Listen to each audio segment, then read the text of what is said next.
નમસ્કાર. ફૂલછાપ ડિજિટોરિયલમાં આપનું સ્વાગત. ફૂલછાપનો ઓડિયો વિઝ્યુઅલ એડિટોરિયલ ફૂલછાપ ડિજિટોરિયલ. આજનો વિષય પ્રહાર. સરહદ ઉપર કે પછી દેશની અંદર કોઈ તોફાની ટોળા ઉપર અથવા તો કોઈ હુલ્લડ જેવી ઘટનામાં થયેલો પ્રહાર નહીં. પ્રહાર નામ છે ભારત સરકારની, ભારત દેશની આતંકવાદ વિરોધી નવી નીતિનું. એન્ટી ટેરરિસ્ટ પોલિસી એટલે કે આતંકવાદ વિરોધી નીતિ, જેની જાહેરાત 23 ફેબ્રુઆરી 2024 ના રોજ થઈ અને આ સમયની માંગ હતી.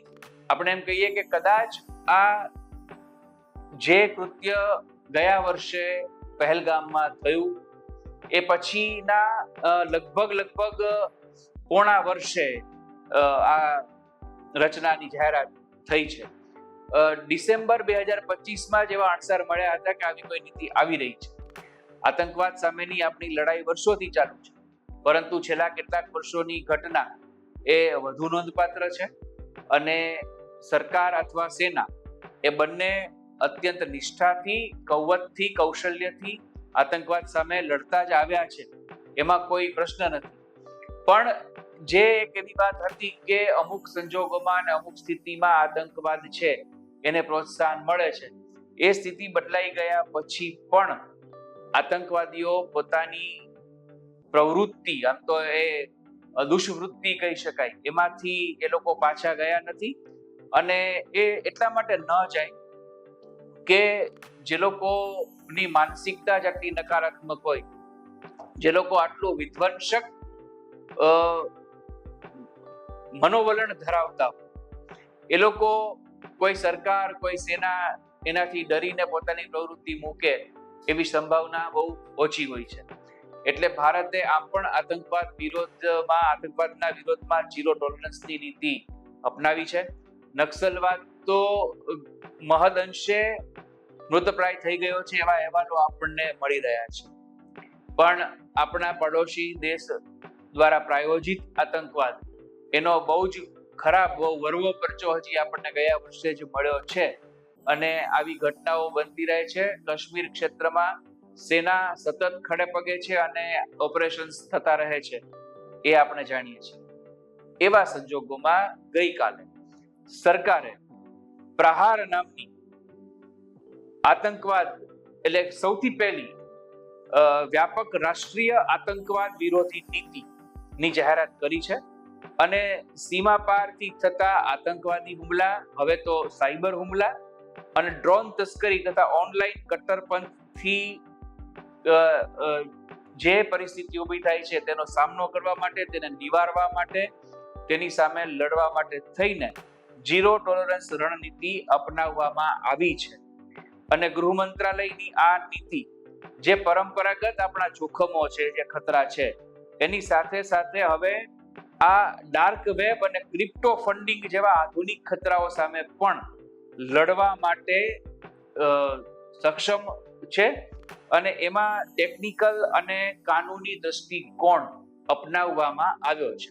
એટલે આતંકવાદની જે કંઈ પણ પરંપરાગત જે ટેકનિક આતંકવાદીઓની છે કે સામે આવીને હુમલા કરવા, બોમ્બ ધડાકા કરવા, આપણે તો મુંબઈની લોકલ ટ્રેનમાં પણ બોમ્બ ધડાકાના અનુભવો છે અને મુંબઈમાં 26/11નો જે એટેક થયો એ બહુ હજી આજે પણ લોકોને ધ્રુજાવી દે છે એવી ઘટનાઓ છે. એ આપણે બધા જ બધું જાણીએ છીએ. આપણી સાગર સીમાઓનો દુરુપયોગ, તેનાથી માંડી અને આપણા મહાનગરોમાં ઘૂસીને લોકલ સપોર્ટ મેળવીને જે આતંકવાદી પ્રવૃત્તિઓ થતી હોય છે, એ તમામ બાબતોનો સામનો કઈ રીતે કરવો, એનો સમાવેશ આ નીતિમાં કરવામાં આવ્યો છે. આતંકવાદી વિરોધી નીતિ એટલે કે એન્ટી ટેરરિસ્ટ પોલિસીની સૌથી અગત્યની વાત એ છે કે એટલા માટે આ અગત્યનું છે કે આપણે જો બહારના આતંકવાદ સામે લડવું હશે તો આપણે આંતરિક સ્થિતિ છે એ વધારે મજબૂત બનાવવી પડશે. અને ભારત સરકારની આ આતંકવાદ વિરોધી નીતિનું સૌથી મોટું વલણ, સૌથી મોટી સ્પષ્ટ બાબત જે સરકારે જાહેર કરી છે તે એ છે કે ભારત સરકાર આતંકવાદને કોઈ પણ ધર્મ, કોઈ પણ જાતિ કે કોઈ રાષ્ટ્રીયતા સાથે જોડતી નથી, પરંતુ આતંકવાદ એક માનવતા વિરોધી અપરાધ છે એવું માને છે. આ બહુ જ મોટી વાત છે. આ અંડરલાઈન કરીને વાંચવા જેવી અને યાદ રાખવા જેવી વાત છે. હવે જોઈએ કે આ પોલિસીમાં, આ નીતિમાં શું છે. તો ઉદ્દેશ્ય એ છે કે રાષ્ટ્રને દરેક પ્રકારના આતંકવાદી ખતરા, આતંકવાદી જોખમથી સુરક્ષિત રાખવું, આતંકવાદીઓ અને તેના જે આર્થિક રીતે એનું પોષણ જે લોકો કરે છે અને એ લોકો જેનું સમર્થન મેળવે છે એવા તત્વોને પણ કાબુમાં લેવા, નિયંત્રણમાં લેવા. વ્યાપક દ્રષ્ટિકોણ એ છે કે આ નીતિ જમીન, જળ અને વાયુ ત્રણેય મોરચા પર આતંકવાદ સામે દેશની સુરક્ષા નિશ્ચિત કરે છે. એટલા માટે કે જેમ કહ્યું તેમ કે આતંકવાદી હુમલાના હવે કોઈ ચોક્કસ માધ્યમ કે ચોક્કસ વિસ્તાર જ હોય એવું નથી. ક્યાંય પણથી આ માનવતા વિરોધી વિઘાતક પરિબળો હુમલો કરી શકે છે. તો આ ત્રણેય મોરચે દેશને સુરક્ષા પૂરી પાડવી એ પણ આ નીતિમાં સમાવિષ્ટ મુદ્દો છે. ડ્રોન હુમલો, સાયબર હુમલો, સોશિયલ મીડિયાના ઉપયોગ દ્વારા કટ્ટરપંથનો ફેલાવો, એટલે કે કટ્ટરતા ફેલાવી, લોકોના બ્રેઇન વોશ કરવા, નવી પેઢીને, યુવાનોને જિહાદ જેવી પ્રવૃત્તિ સામે જોડી અને એ લોકોને દેશ વિરોધી, રાષ્ટ્ર વિરોધી બનાવવા, આવી જે કોઈ પણ પ્રવૃત્તિ ચાલી રહી છે તેની સામે પણ આ નીતિમાં મોરચો માંડવામાં આવશે. તેની સાથોસાથ ક્રિપ્ટો ફંડિંગ, જે આજે બહુ જ મોટો પડકાર આપણા અર્થતંત્ર સામે પણ છે અને સુરક્ષા સામે પણ છે, એને પણ નિયંત્રણમાં કઈ રીતે લઈ શકાય એનો સમાવેશ આ નીતિમાં કરવામાં આવ્યો છે. અત્યાધુનિક ટેકનિકનો ઉપયોગ કરીને આપણા દેશની વિવિધ એજન્સીઓ વચ્ચે તાલમેલ રહે, એ લોકો વચ્ચે એક આખું તાદાત્મ્ય રહે, સાયુજ્ય રહે, તે રીતે આ આખી પોલિસી છે એમાં કામ કરવાની માર્ગદર્શિકા બહાર પાડવામાં આવી છે અથવા તો આવશે. આ નીતિ હિંસા પ્રત્યે ઝીરો ટોલરન્સ, એટલે કે રાષ્ટ્રીય સિદ્ધાંત જે આપણો છે ઝીરો ટોલરન્સનો, એનું પુનરાવર્તન કરે છે. કોઈ પણ સ્થિતિમાં ભારત સરકાર આતંકવાદનો સ્વીકાર કરશે નહીં, આતંકવાદને સહન કરશે નહીં, એવું અહીંયા પુનઃ રીતે કહેવાયું છે.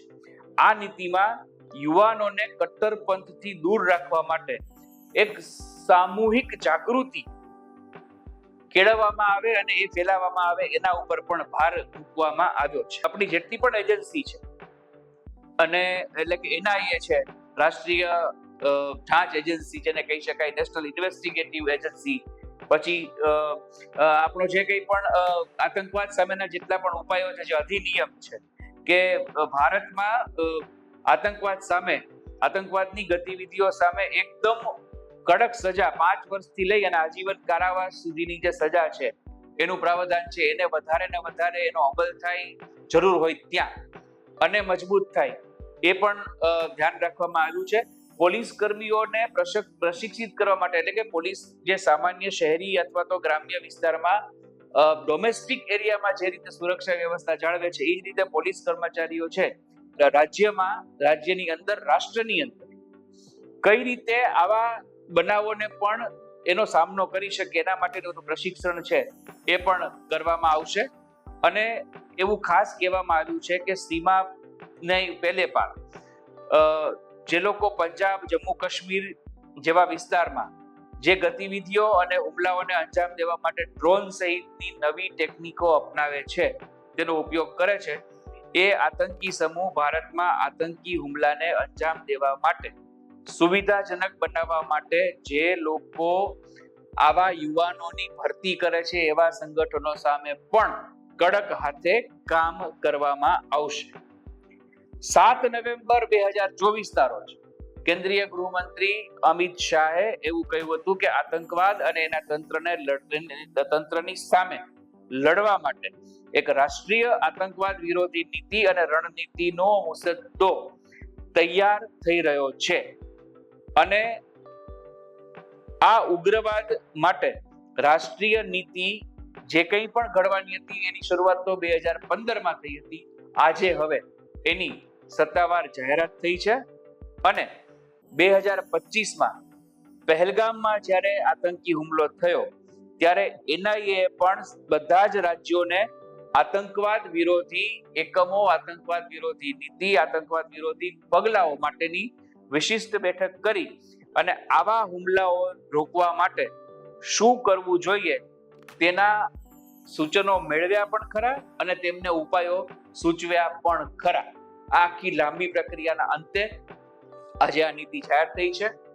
બહુ જ જરૂરી છે અને ભારત પોતાના સ્વભાવ મુજબ આ નીતિ ઘડી રહ્યું છે અને એને આગળ વધારી રહ્યું છે. આપણે ઈચ્છીએ કે આ નીતિનો અમલ થતા પહેલા જ આતંકવાદને નાબૂદ કરવામાં, આતંકવાદને નિર્મૂળ કરવામાં આપણને સફળતા મળે, પરંતુ વાસ્તવિકતા અને આપણી ઈચ્છા બંને વચ્ચે બહુ મોટો ફેર છે. જે લોકો આતંકવાદી પ્રવૃત્તિથી જ સામ્રાજ્યવાદ અથવા તો પોતાનું અસ્તિત્વ દુનિયામાં છે એવું બતાવવા માંગે છે, જે લોકોની પાસે વિકાસની કોઈ રૂપરેખા નથી, જે દેશ પાસે પોતાનું કોઈ ભવિષ્ય નથી, એ લોકો આ જ પ્રવૃત્તિથી આગળ વધી અને અન્ય લોકોને, અન્ય દેશને સતત ખલેલ પહોંચાડવા માંગે છે.